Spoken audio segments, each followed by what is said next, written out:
जेठ का महीना था, लेकिन सूरज ढलते ही बिचपुरी गांव के रास्ते पर ठंडक नहीं बल्कि एक अजीब सी सिहरन दौड़ने लगती थी। मोहन अपने बचपन के दोस्त सोहन के साथ बैलगाड़ी से उतरकर पैदल गांव की पगडंडी पर चल रहा था। सोहन का पुश्तैनी घर इस गांव के एकदम आखिरी छोर पर था, जहां आबादी खत्म हो जाती थी और पुराना जंगल शुरू होता था।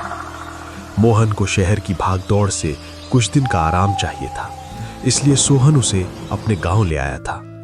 रास्ता कच्चा था, दोनों तरफ गन्ने के खेत थे जो हवा में सरसरा रहे थे।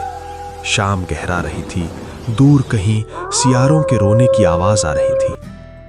अरे सोहन भाई, तेरा गांव तो बड़ा डरावना लग रहा है।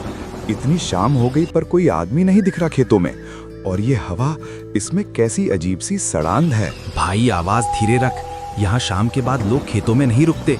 और ये सड़ांध, ये उस तालाब की है जो मेरे घर के पीछे है। मैंने तुझे बताया था ना, मेरा घर बहुत पुराना है, दादाजी के जमाने का। बस तू मेरे साथ रह और ज्यादा इधर उधर मत देखना।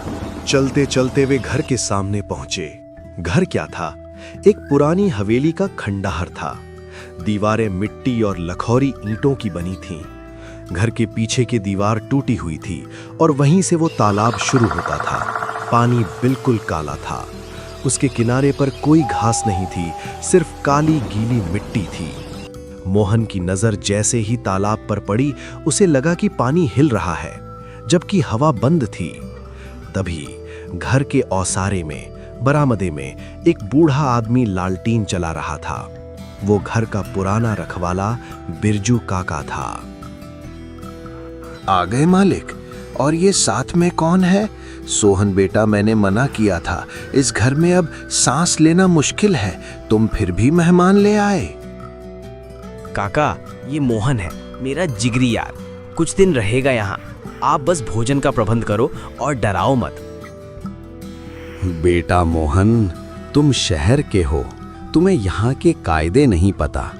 गौर से सुन लो, ये घर इंसानों का कम और उसका ज्यादा है। किसका काका? सुनो बेटा, उस तालाब में छलावा रहता है। बरसों पहले कोई डूब के मरा था या मारा गया था, कोई नहीं जानता, लेकिन अब वो पानी खून मांगता है।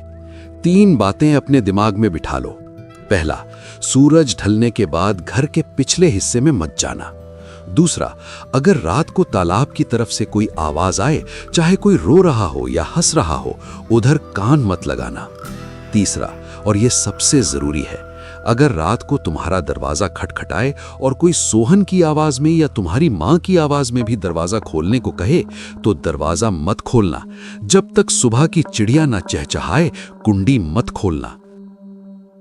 काका बस करो, मोहन डर जाएगा। चलो अंदर चलते हैं।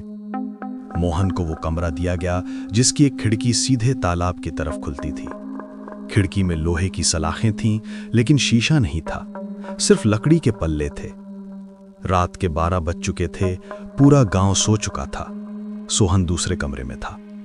मोहन चारपाई पर लेटा करवटें बदल रहा था। गर्मी बहुत थी, इसलिए उसने खिड़की थोड़ी सी खोल रखी थी ताकि हवा आए। तभी सन्नाटे को चीरती हुई एक आवाज आई। मोहन, ओ मोहन। मोहन का खून जम गया। ये आवाज किसी और की नहीं बल्कि सोहन की थी। भाई जरा खिड़की खोलना, मैं बाहर पेशाब करने आया था, पैर फिसल गया, कीचड़ में फंस गया हूँ। मेरा हाथ पकड़कर ऊपर खींच ले यार। सोहन बाहर क्या कर रहा है? वो तो अपने कमरे में सो रहा था, लेकिन आवाज तो उसी की है और वो मुसीबत में लग रहा है। मोहन चारपाई से उठा, वो खिड़की की तरफ बढ़ा। उसका हाथ लकड़ी के पल्ले पर गया। तभी उसे एक और आवाज सुनाई दी, उसके कमरे के दरवाजे के उस पार से, घर के अंदर से। मोहन, तू जाग रहा है क्या? मुझे लगा कोई बाहर चल रहा है। तू ठीक है ना? मोहन वहीं जम गया। अगर सोहन कमरे के दरवाजे के बाहर हॉल में है, तो खिड़की के बाहर तालाब के पास कीचड़ में कौन बुला रहा है? बाहर वाली आवाज अब बदल गई। खोल दे, खिड़की खोल दे मोहन, मुझे तेरी आंखों का रंग देखना है। कमरे के अंदर की हवा जैसे जम गई थी। मोहन खिड़की से 10 कदम पीछे हटकर दीवार से सट गया था। उसका पूरा शरीर पसीने से भीगा हुआ था, जबकि बाहर से आने वाली हवा हड्डियों को गलाने वाली ठंडी थी। खिड़की के बाहर से जो आवाज आई थी, मुझे तेरी आंखों का रंग देखना है, वो अब सोहन की आवाज नहीं थी। तभी कमरे का दरवाजा जोर से खुला। नहीं, दूर रहो। मोहन, क्या हुआ? तू चिल्ला क्यों रहा है? मैं हूं सोहन। मुझे लगा तू किसी मुसीबत में है। मोहन ने अपनी फटी हुई आंखों से सोहन को देखा। सोहन के हाथ में लालटेन थी। उसने घर के कपड़े पहने थे और उसकी आंखों में नींद और डर दोनों थे। ये असली सोहन था। मोहन की जान में जान आई, लेकिन डर कम नहीं हुआ। उसने कांपते हुए हाथ से खिड़की की तरफ इशारा किया। वहां खिड़की के बाहर कोई है। वो तेरी आवाज में बोल रहा था सोहन। उसने कहा कि वो कीचड़ में फंसा है और उसे मदद चाहिए, लेकिन तू तो यहां है। सोहन का चेहरा पीला पड़ गया।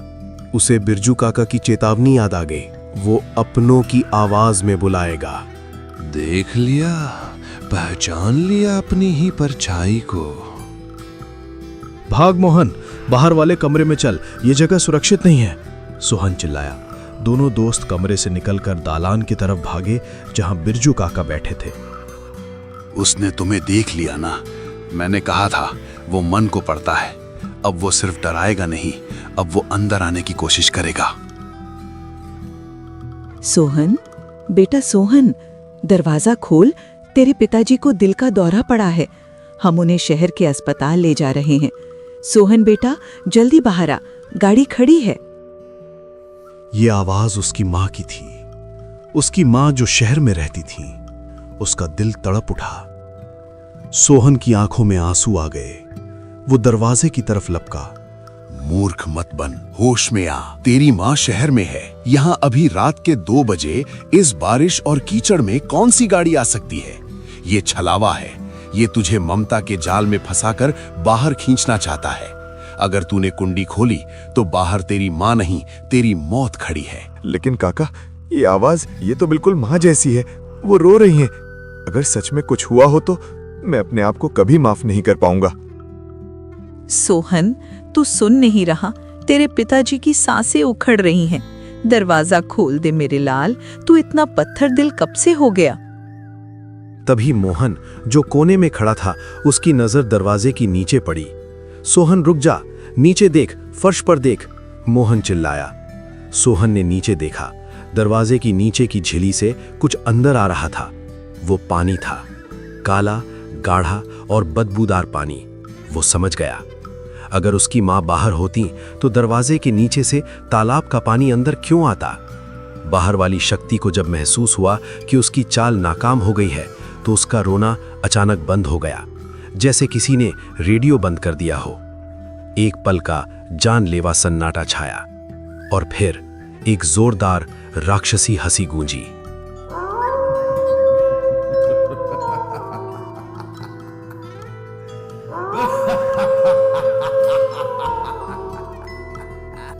बच गया?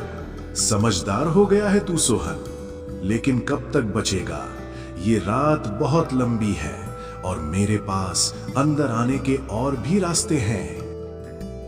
अब दरवाजे पर हमले शुरू हो गए। धड़ धड़ धड़।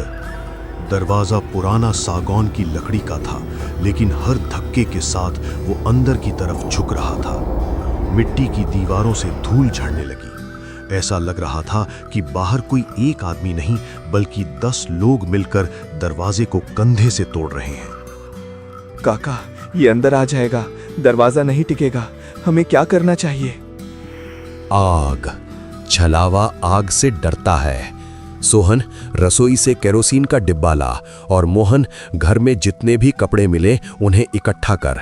हम दरवाजे के आगे आग जलाएंगे। अंधेरा इसका दोस्त है, रोशनी इसका दुश्मन। सोहन और मोहन ने पागलों की तरह काम किया। उन्होंने दरवाजे के ठीक आगे पुराने कपड़े और लकड़ियां जमा की और उन पर केरोसिन छिड़क दिया। काका ने माचिस जलाई और आग लगा दी। आग की लपटें ऊंची उठीं। जैसे ही आग जली, बाहर से दरवाजे पर पड़ रहे धक्के रुक गए। एक चीख सुनाई दी, गुस्से और जलन से भरी चीख। आग, तुम मुझसे आग से लड़ोगे? मैं पानी हूं,